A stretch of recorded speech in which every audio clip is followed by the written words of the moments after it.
Let's make sure that's still off here. Picking up with the Seafarer on 53. Now, these two poems are often considered or called companion poems because they seem to really go together well, but they're not back to back in the main stream, which is kind of what you're expecting. As I said, they're not. Whereas the Wanderer poem often tends to have a more existential outlook, let's say. The Seafarer is taken to be much more classically Christian, a best way I can describe it, for this simple reason. It's pretty clear that in the Seafarer, what you see emphasized is it's what's called a peregrinatio, which is just Latin for pilgrimage. You can double the M if you want. Some people do, some people don't. For the spelling. Okay? Look how the Seafarer opens. I sing a true song of myself. Tell of my journeys, how in days of toil I've often suffered troubled times, hard heartache. Come to know on the keel of a ship many of care's dwellings. Terrible tossing of the waves, where the anxious night watch often held me at the ship's stem when it knocks against the cliffs. Okay? Look at that opening. I sing a true song of myself. And what it actually says is, I am able to sing a true song of myself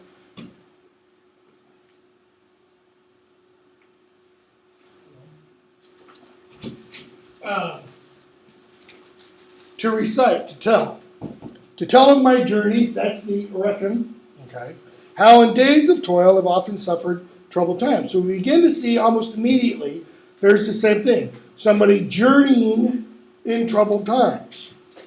And then he has heartache. And then again, as with the Wanderer, he's on a ship. Some kind of ship, some kind of floating device. Okay? And where he's held the anxious night watch at the ship's stem isn't really a good word, it'd be at the prow of the ship. What has he had to do? He's had to hold the night watch where it knocks against the cliffs. Okay, the night watch is essentially to keep it from knocking against the cliffs. Pinched with cold were my feet. It's not really what it says. Okay?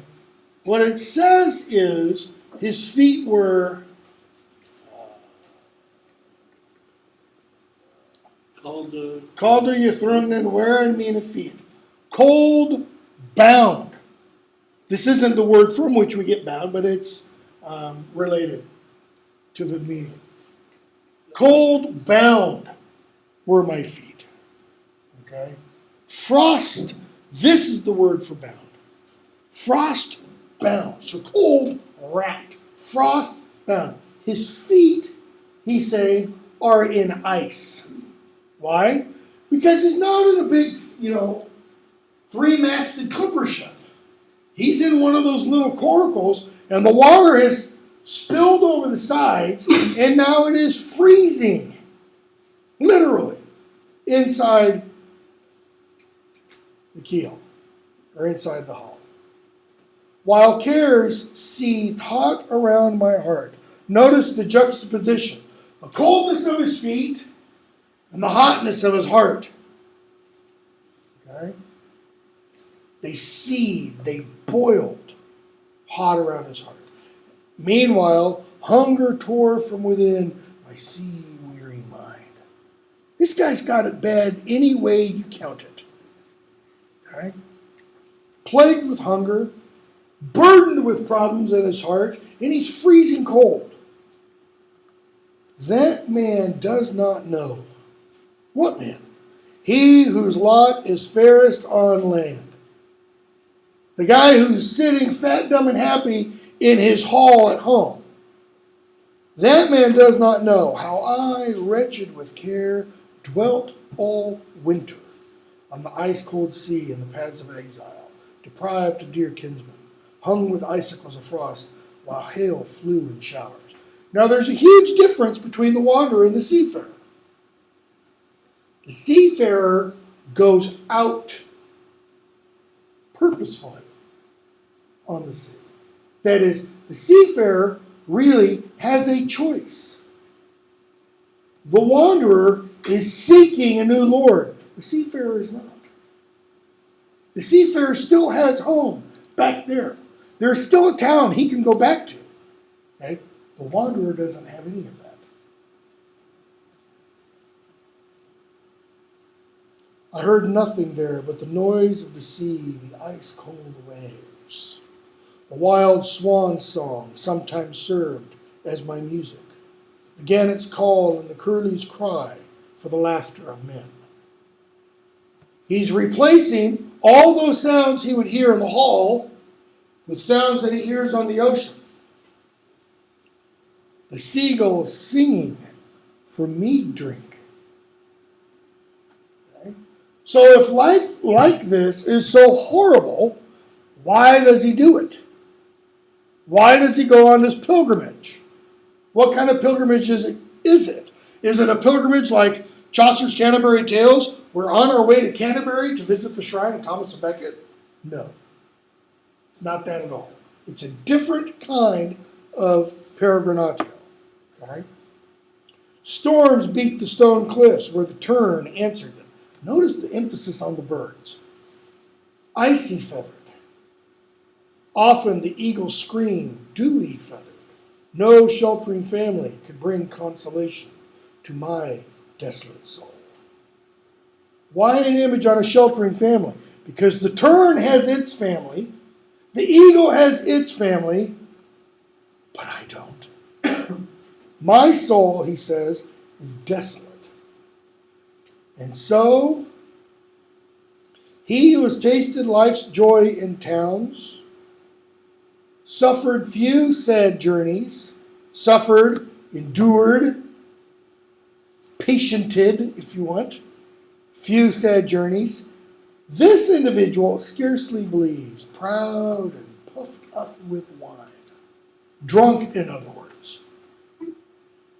What I, weary, have often had to endure in my seafaring. Someone who is sitting at home, plenty of wine, plenty of fire, plenty of food, can't believe what I've been through in my seafaring. But again, he hasn't told us why he's doing this. I'm going to write a word over here as a reminder to me. All right. The night shadow darkened. It's a beautiful image when you think about it. The coming night as a shadow creeping over the earth. Snow came from the north. Frost bound the ground. Hail fell on earth, coldest of grains. And so they compel me now. What compels him? My heart thoughts. Some inner prompting. They compel me. They force me to do what? To try for myself the high seas. To prove for myself. And what the speaker is really saying there is almost to conquer them. To overcome them. In which case the seas are both literally the seas, but then they're also symbolic. They also become metaphors of something else. Challenges, difficulties, troubles, problems.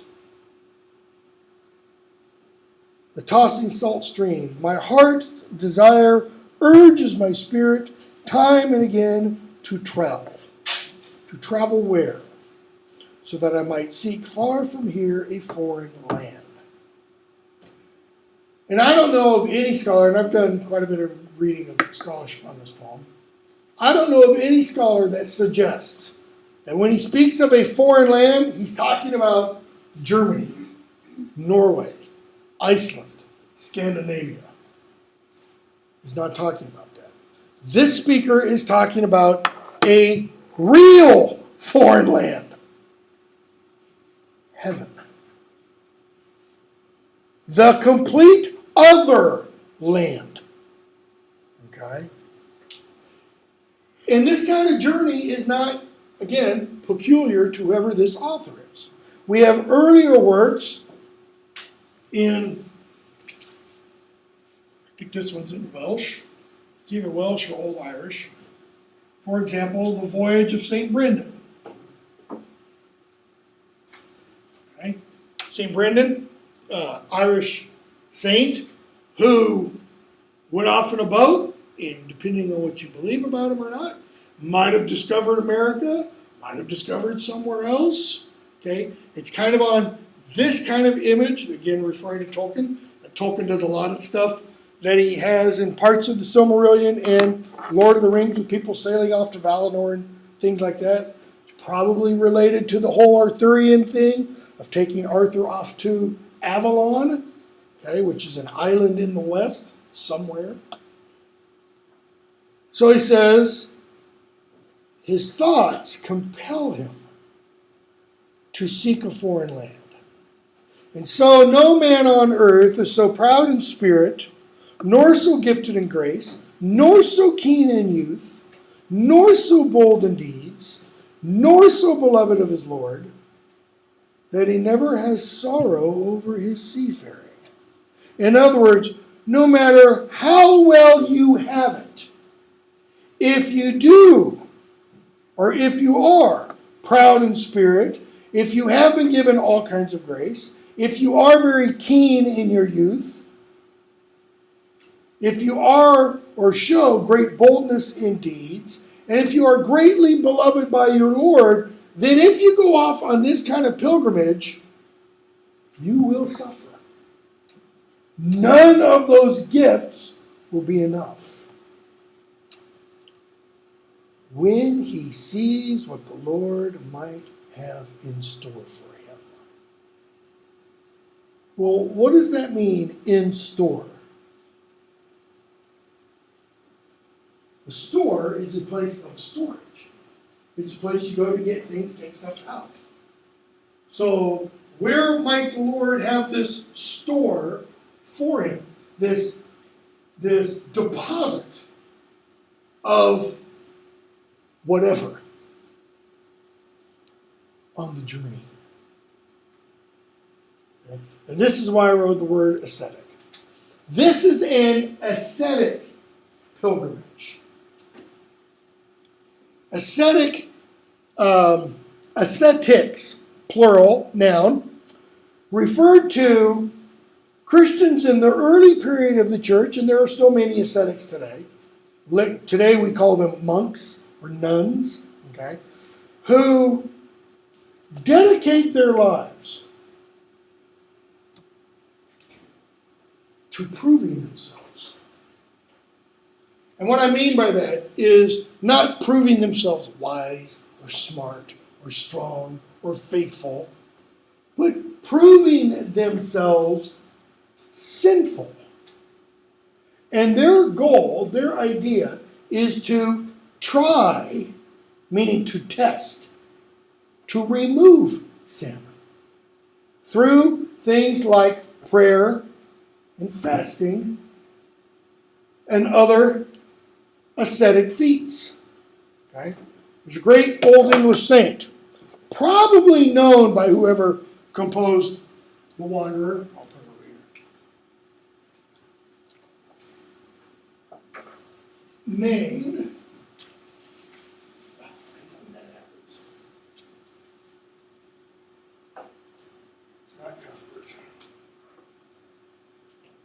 Guzloff. Okay. We have the life of St. Guzloff and such.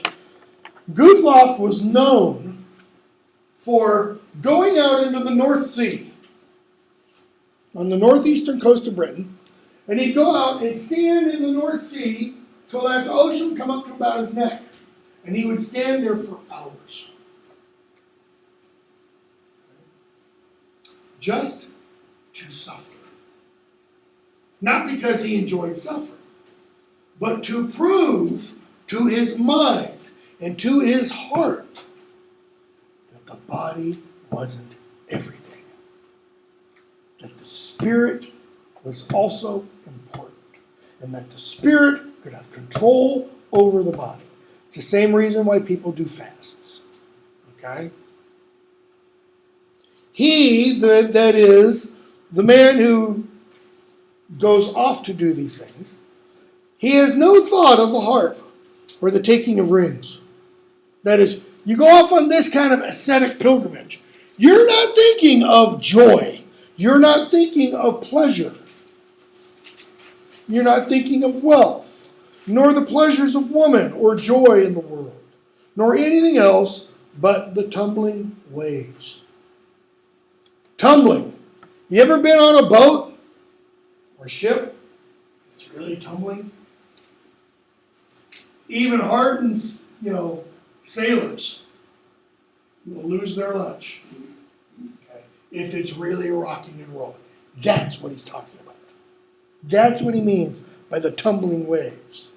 He always has longing who hastens to see. The groves take blossom. That is, the person who goes off to the ocean, he's always searching for something. We'll go back to earth for a moment. The groves take blossom. The cities grow fair. The fields brighten. The world rushes on. He goes off to the ocean, but meanwhile, back in the town, time rushes on. People go to work. Okay? The seasons come and go. All these urge the eager-hearted spirit to travel when one has a mind to journey far over the floodways. For the one whose mind is directed this way, he says, you see spring come and you want to go out. You see summer come, you want to go out. There's something that says, go now. Even the cuckoo urges with its sad voice, middle of summer. Summer's guardian announces sorrow, bitter in the breasthoard. And what he's doing here is a little kind of reader response criticism. The speaker is saying, and I hear the sound of the cuckoo, and the cuckoo reminds in me. Okay, sorrow. Kind of like when we do John Donne at the end of the semester, we're going to read a portion of his Meditation 17, which is about the tolling of the bell. Where Donne famously writes, ask not for whom the bell tolls, it tolls for thee. Because what he's talking about there is the tolling of the bell when someone dies in British culture. And he's saying, don't ask who the bell tolls for. Don't ask, is the bell tolling because John Smith died? No. The bell is tolling for you. It is to remind you, even though somebody is dying over there, you too will die.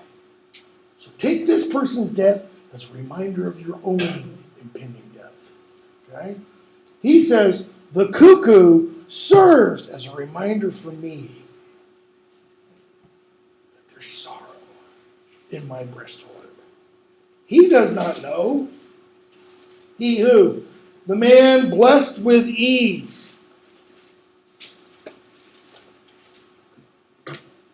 What those endure who walk most widely in the paths of exile.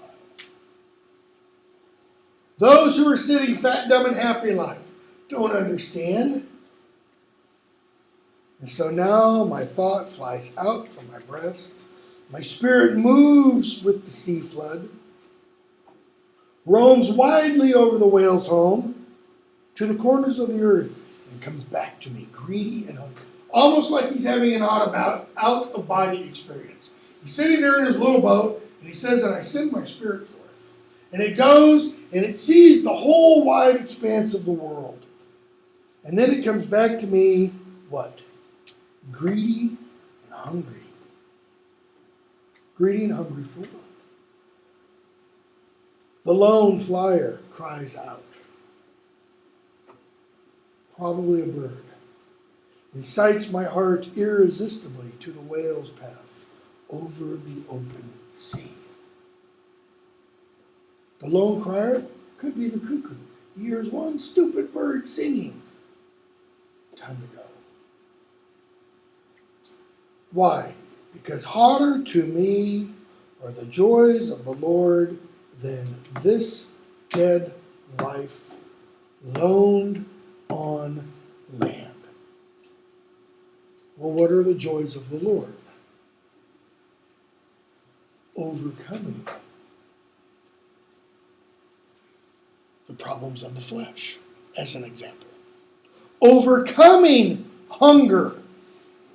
Not by sating it, not by eating everything in sight, but by reaching a point where you say, no, I'm not hungry. Okay? I will never believe that earthly goods will endure forever.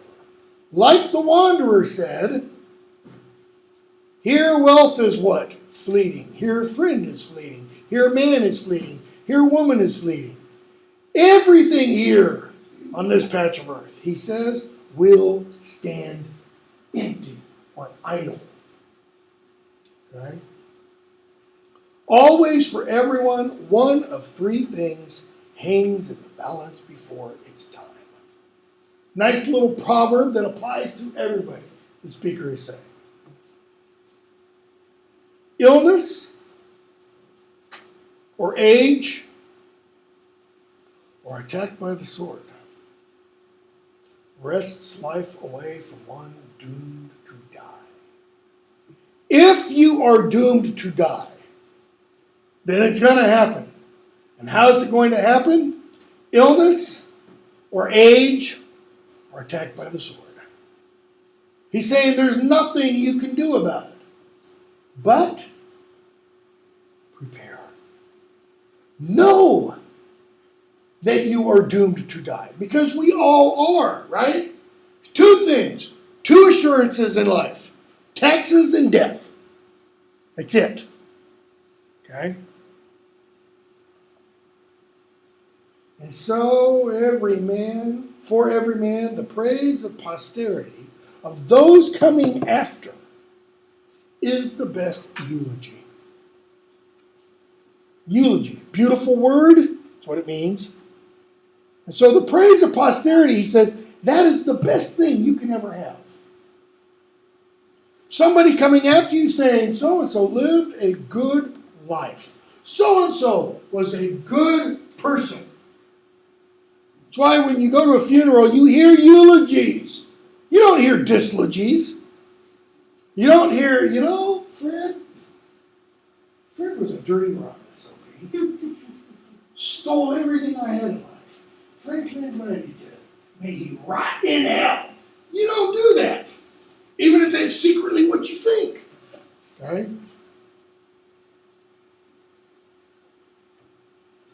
And so for every man the praise of posterity, those coming after is the best eulogy. That before he must be on his way, that is, before you become the dead, he act bravely on earth against the enemy's malice. The enemies. Who are the enemies? It's not necessarily earthly enemies.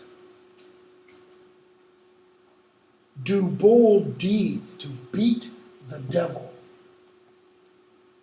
So the sons of men will salute him afterwards, and his praise thereafter live with the angels forever and ever in the joy of eternal life, delight among heaven's host. Okay? What he's really saying is, you want fame? You want a good word from prosperity, those that come after? What's the word? Posterity?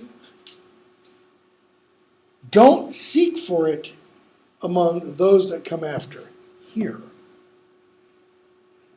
Seek the fame, the eulogy that you see, for example, in the New Testament. Well done, thou good and faithful servant. I almost said student. Well done, thou good and faithful student. I'll start putting that on papers. All right? That is the only real thing. Because what will it result in? Praise thereafter with the angels forever and ever in the joy of eternal life, delight among heaven's hosts. And if I remember right, the Old English word is bliss. Bliss. Not some silly little pie in the sky, people sitting up on clouds with a little harp going, yay, praise Jesus, isn't this great? They're talking about the Christian transformation of the pagan Germanic Valhalla. And if you're familiar with Valhalla, it's where all the warriors go when they die. Okay? And they're served mead by the Valkyries, drop-dead gorgeous women, who go and plunge the battlefields. And they bring those who died rightly up to Valhalla. And what all the dead warriors do is they party in Valhalla until Ragnarok. At which time they go back to Earth and they fight alongside the living humans and the gods against the forces of chaos.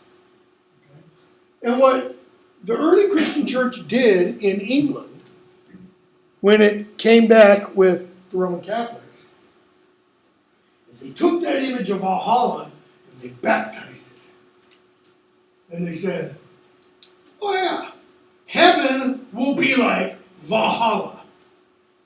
It'll be a party. Why?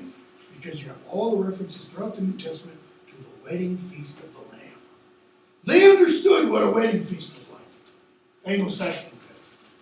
You have lots of booze, lots of food, lots of singing, lots of dancing, lots of jokes, lots of merrymaking. That's the image of heaven. Okay? That's why it will be delight among heaven's hosts. The days are lost. Not the days in heaven, because heaven doesn't have any days, there is no time. Here, the days are lost in all the pomp of this earthly kingdom. All the celebrations, all the ritual, they're gone, he says. There are now neither kings, nor emperors, nor gold givers, as there once were. And many people would say, even today, yeah, that's true. We won't see the likes of a Julius Caesar again. We won't see the likes of a George Washington again, or an Abraham Lincoln again, or, depending upon your politics and such, a Genghis Khan again. I mean, because Genghis Khan did an awful lot. Yeah, a lot of it was bad, but, okay. Where are men of that stature? The speaker is saying, they're gone. When they did the greatest glorious deeds and lived in most lordly fame, they were known around the world. Where is the Alexander the Great? All this noble host is fallen. Men are not now what they once were, in other words. Their happiness lost, the weaker ones. The Old English word there is not weaker, it's worse. The worse ones remain and rule the world. They get what they can with toil. Get what they can. Like they're scrabbling for as much as they can. Joy is laid low. The earth's nobility grows old and withers. The earth's nobility, that is, the powerful ones, the high-born ones, it grows old and weak, just like every man throughout Middle Earth. What's the speaker saying? Do not put your trust, do not put your hope, do not put your faith in men. Why? Because we die, and we're weak. Old age overtakes him. His face grows pale. The gray beard grieves. He knows his old friends, offspring of princes, have and given up to the earth. That is, the guy who lives long enough to have an old gray beard sees friends die. When life fails him, his fleshly cloak will neither taste the sweet nor touch the sore, nor move a hand, nor think with his mind. What happens to the body becomes food for the worms. Though a brother may wish to strew his brother's grave with gold, common Germanic practice and Anglo-Saxon practice before they became Christianized was for people who were wealthy or people who were royal to bury with the body treasure. That Sutton Hoo gold belt buckle that I showed, that was probably for a burial that didn't have a body. And it was rich. All kinds of treasure. Right? That was just discovered in 1938. He says, a brother may wish to strew his brother's grave with gold, to bury him among the dead with myriad treasures to take with him. Almost like the speaker is an anthropologist saying, well, look what these native primitive people did. They put grave goods in so that they could have them to take to the great beyond. Okay? That gold will be useless before the terror of God for the soul that is full of sin. You could have all the gold of Fort Knox, which there isn't actually there, put in your grave. And if your soul is full of sin, it won't do you a lick of good, is what the speaker is saying. The gold he had hidden while he lived here on earth. And that brings up another theme or motif that runs throughout Old English poetry. You're supposed to do one thing with gold. Gold meaning wealth. Spend it. Use it. It is never meant to be hoarded. Because if it's hoarded, it doesn't do any good. Meaning, it doesn't do any good to others. What would happen in our society today? Well, let me rephrase that. What is happening in our society today because corporations are not spending the wealth that they have? Apple Inc. has more cash reserves. This just completely blows your mind. Has more cash reserves on hand in banks than the United States government. I mean, just wrap your head around that. Okay? So why aren't they spending it? Because they don't know what tax policy and all that kind of stuff are going to do. So what happens? People don't get hired. Jobs don't get created. What happens when you hoard gold? It doesn't get traded, so somebody else doesn't get a bit of it that they can then trade for something else that benefits them or their family. Okay? So gold that gets piled in the ground and you go, man, has no useful benefit to society. Great is the terror of God. The earth trembles before it. He established the sturdy foundations, the earth's solid surface, and the high heavens. Notice the progression here. You know, you go into the grave, you die, you're going to leave this earthly life, and you're going to go before God. Your soul had better be clean, because if it's not, you're going to meet the terrorful God, the terrific God. And what's going to happen? Great is the terror of God. Foolish is he who dreads not the Lord. In other words, foolish is he who says, mine, my gold, my treasure. And who thinks that he or she can die with that and take it to the great beyond. Death will find him unprepared. Why? Because if you don't dread the Lord, then you're not prepared to die. You have to be prepared. What does that mean? Being prepared means solely, well, take it back. not solely.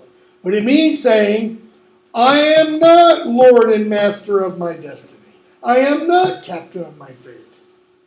I could walk out this room and there could be a crazed former student of mine just waiting to kill me. Or, unfortunately for you, that crazed former student can try and come in. Fortunately, this door automatically locks, won't be able to. But in another classroom, a la Virginia Tech, you could. Okay. Blessed is he who lives humbly. That mercy comes to him from heaven. That is, humility calls down mercy from heaven. The Maker strengthens his spirit, for he, the person who is humble, believes in his might. Doesn't believe that it is his. Okay. A man must steer a strong mind and keep it stable. Stable. Not rocking and rolling with moods and emotions. Steadfast in its promises. Pure in its ways. Every man must hold in moderation his love for a friend and his hatred for a foe. In other words, your love for a friend should not be too much. What happens sometimes if you put too much love into somebody?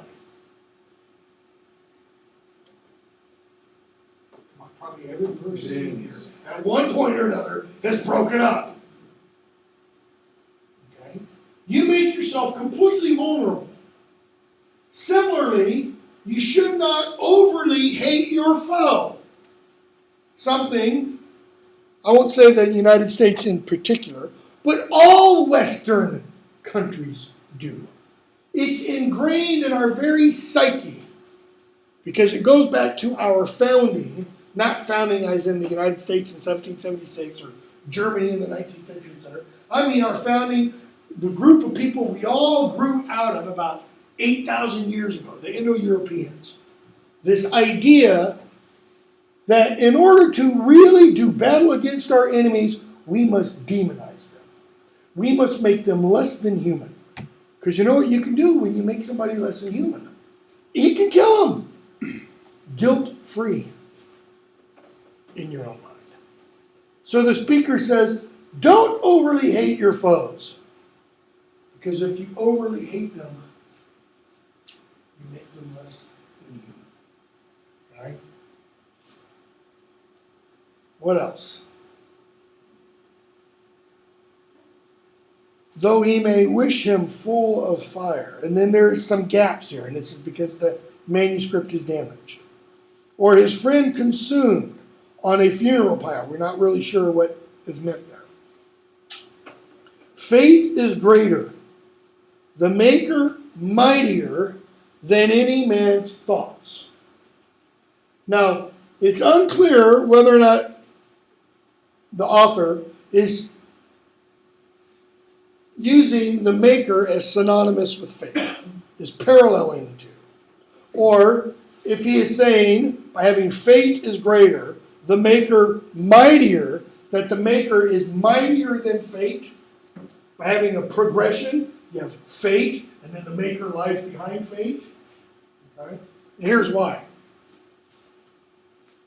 If you're familiar with Greek belief, ancient Greece, with ancient Greece, you have the gods, you have men down here, but then you have fate back here. The gods don't control fate.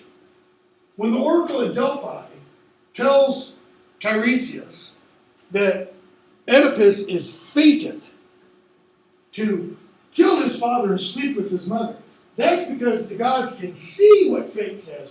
They don't control it at all. The gods are controlled by fate. Okay? An early Christian writer, about 6th century AD, by the name of Boethius, we'll talk about this a little more when we do Beowulf.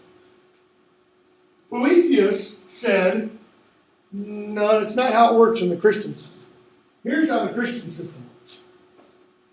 You've got providence /God. And then you have fate back here. And then you have fortune. And then you have us. Okay? Fortune and us are on earth. Fortune kind of like when we say, oh, that was fortunate. Oh, that was unfortunate. What are we doing when we say that? We are betraying a 2,000-year-old idea that there is some kind of ruling intelligence on this planet that governs things that happens to us, that allows certain things to happen to us. Okay? But in the Boethian system, fate lies outside Earth. Fortune can't control fate, but fate can pull the puppet strings of fortune. Fortunately, like in Boethius, God lies outside all of that. And God rules with providence. He sees everything. And here's why. Here's God. Here's the universe. And the universe exists in time. God, however, exists outside of time. So what does that mean? Now get the duct tape out because you'll need it. God sees everything now. It's the eternal present. That's why, when St. Paul says, Jesus was sacrificed before the foundations of the world, because it's all now. There is no beginning and end. When you're outside time, looking down, you see the whole shebang. Okay? So, in seeing the whole shebang, when God says, let there be light, and all of this is then created, it's almost like in that very let. You also have, at the very end of the book of Revelation, come quickly, Lord Jesus. Beginning in, all in that one word, as it were. That's why I said, break out the duct tape, because we don't really wrap our minds around that very well. So, he goes on. Let us consider where we should have our home. Do we want it in the cities? And then think how we may come there. Or do we want it in that foreign land that this guy is journeying to? So, if I want it in that foreign land, that other world, how do I get there? Through this, ascetic feats. Not feats, but deeds. Well, what kind of ascetic feats? He who would follow me must do what? Take up his cross and follow me. You must deny yourself. You must bear the burdens. All those things that Christ talks about throughout the Gospels. You can get on a boat and go freeze your feet off with the birds. Or you can go freeze your feet and probably other parts of your body off too. And let us strive to reach that place of eternal blessedness, where life is found in the love of the Lord. Hope in heaven. Why? Because there is no real hope here. What's going to happen to here? Mars. Dead. That's what's going to happen. Thanks be to the Holy One that he has so honored us, ruler of glory, eternal Lord, throughout all time. Amen. The end. Okay. Now, this one's clearly much more overtly Christian. It's a lot preachier. It could almost have been used as a homily or sermon. Okay, because it's so overt.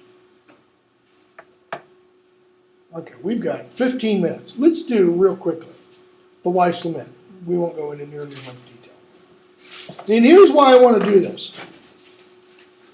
This is one of two poems in all the surviving Old English literature that is told from a woman's perspective. Okay? We have no idea who composed this. We have no idea when it was really composed. And what it means is really up to interpretation. Liuza is going to tell you, I think it's in here.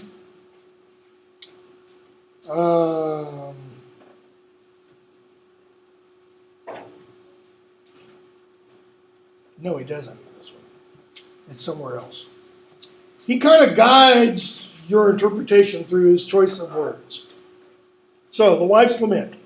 I make the song of myself, sounds like the beginning of the seafarer. Deeply sorrowing my own life's journey. Okay, so again, we have another person whose life sucks.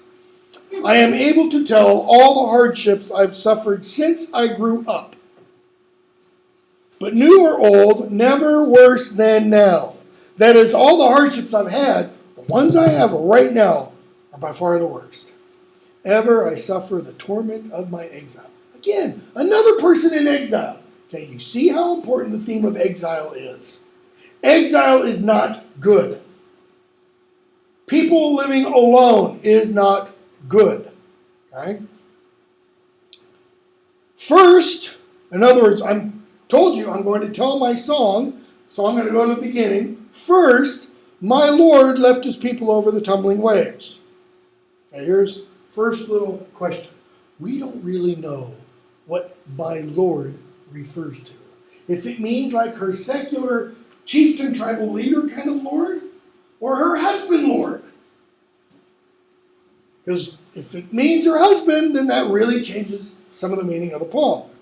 I worried at dawn where on earth my leader of men might be. Now that kind of sounds like her tribal chieftain.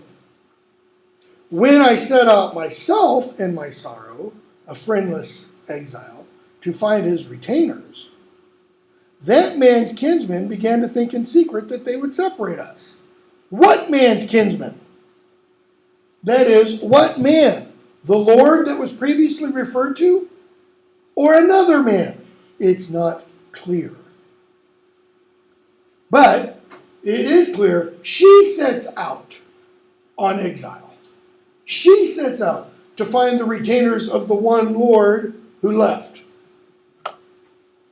But when she does so, that man, whoever that is, his kinsmen began to think in secret they would separate us, so that we would live far apart in the world most miserably.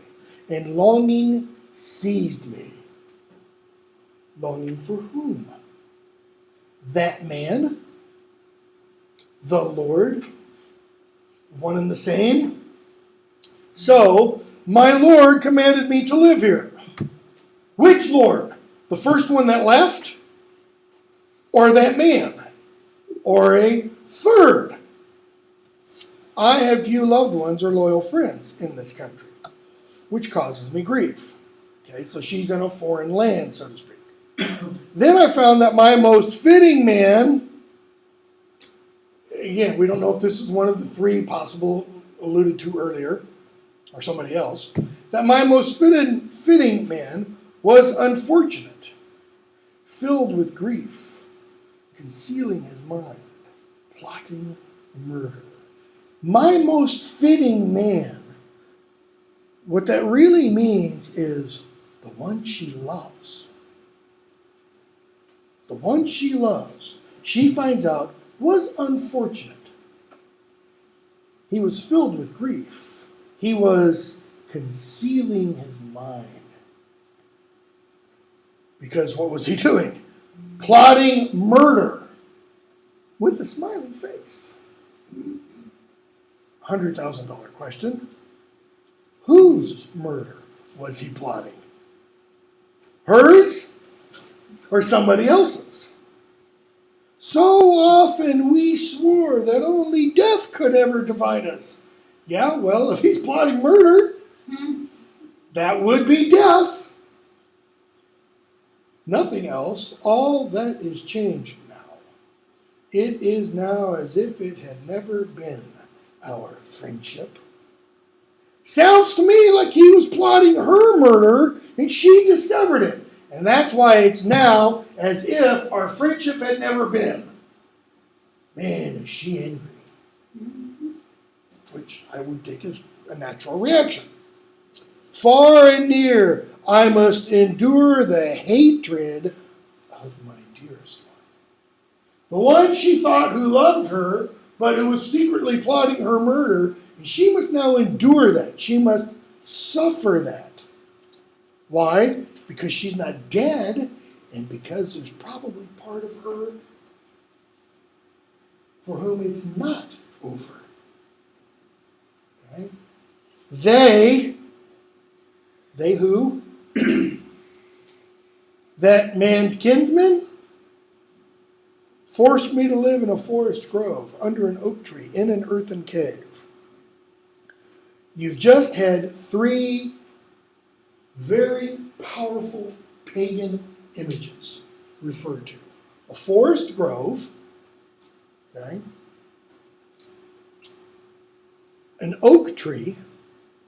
These are all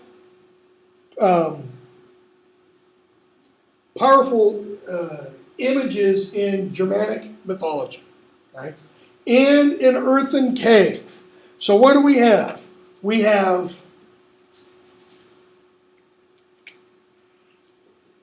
the grove of trees, let's say, and we find out that they're oak, and beneath them is a cave.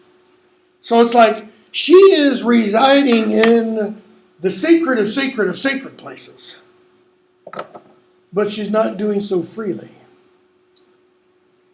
This earth hall is old, and I ache with longing. Now, there's one critic, guy's completely off his rocker. Name is Carl Wintersdorf. Because I always have graduate students who want to dig up and read his stuff. Wintersdorf argues that the speaker is a ghost. And that the speaker has been in the cave a long, long, long time. That the speaker was put in the cave and died. And kind of like Professor Binns in the Harry Potter novels, doesn't realize that she's dead. And just kind of goes on. Completely ludicrous. The dales are dark, the hills too high, harsh hedges overhung with briars, a home without joy. Because obviously, if the speaker was a ghost, what do thorns matter? I mean, you can't stick a thorn in a spirit. Okay? Here, my Lord's leaving often fiercely seized me. That is, she was overcome with his leaving her. There are friends on earth.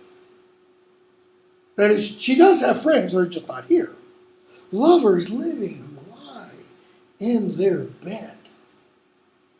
Meaning, there are friends, there are people out together with each other on the earth, and there are lovers currently, right now, as I'm speaking, lying together in their bed,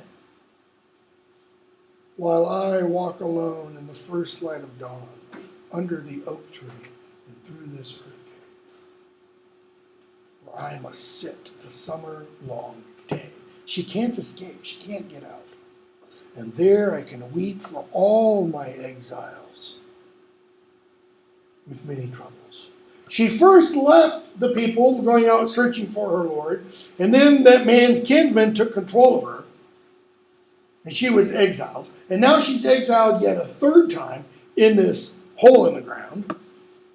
And so I can never escape from the cares of my sorrowful mind, nor all the longings that seize me in this life.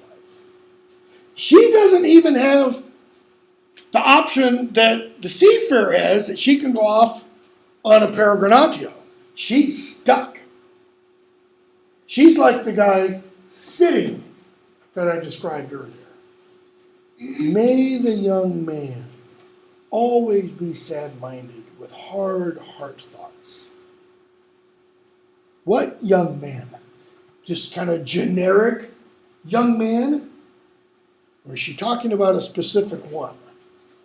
Yet let him have a smiling face along with his heartache, a crowd of constant sorrows.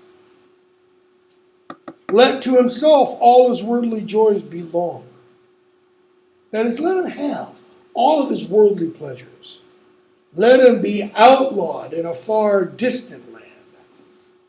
So, that is, so long as my friend sits under stone cliffs, chilled by storms, weary-minded, surrounded by water, in a sad, dreary hall.